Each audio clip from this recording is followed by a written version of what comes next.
What would have been a legitimate alternative? Would it have been a tweak or a totally different bill? I think the problem could have been solved for a lot less money than what we were talking about. A lot less than $700 billion in addition to the $300 billion that we've already put into the housing market, which I also voted against. One of the things that can be done is a slight change in mark-to-market. The way that we account for things that don't have a market. How do you value something that doesn't have a market? If it won't sell at all, put that on the books at nothing. It's worth something. We're betting that those things that we're going to buy with that $700 billion over a period of 5 years are going to turn into real money. Well, if it's going to turn into real money for the federal government, it could be real money on the books of those companies. There can still be transparency, but that'd be mark-to-market changes. And the day that we voted on that, 3 editorials in the Wall Street Journal said I was right. There are some changes that we can do in the housing. The housing costed.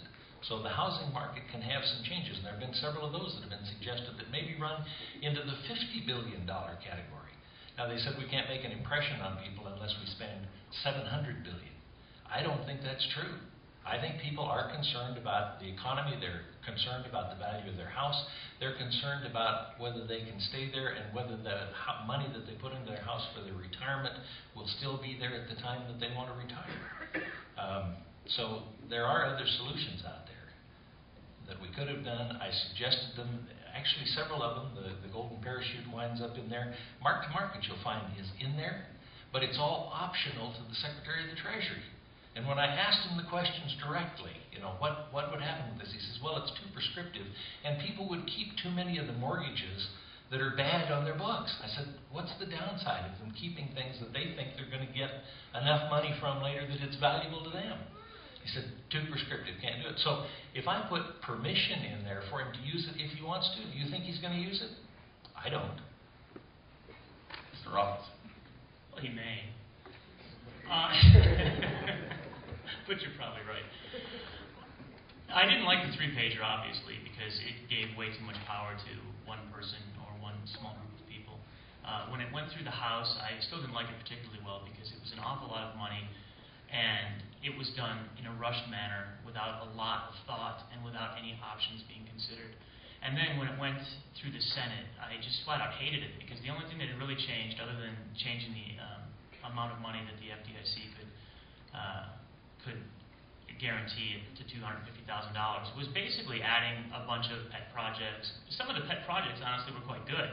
It's just that the idea of tacking on unrelated details to try and buy votes when you have a crisis of that magnitude is something that I probably would have voted against on principle.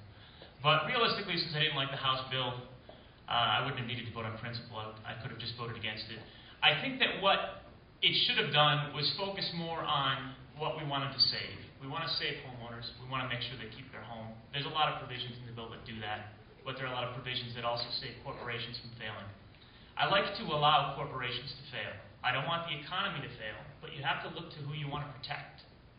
We don't necessarily need to protect those corporations, and what was happening over those weeks was the failing corporations were getting bought out and picked up at pennies on the dollar by the successful corporations. Now, somehow those corporations were successful, which probably meant they didn't have as many CDOs and derivatives on their books, or it meant maybe they had cash holdings, but something led to them being successful. Success should win. What we do with a bailout is we reward failure, we increase the future risk that companies are willing to take, and we make it so that these types of things will happen again. We should never encourage that. We shouldn't encourage failure. We should encourage success.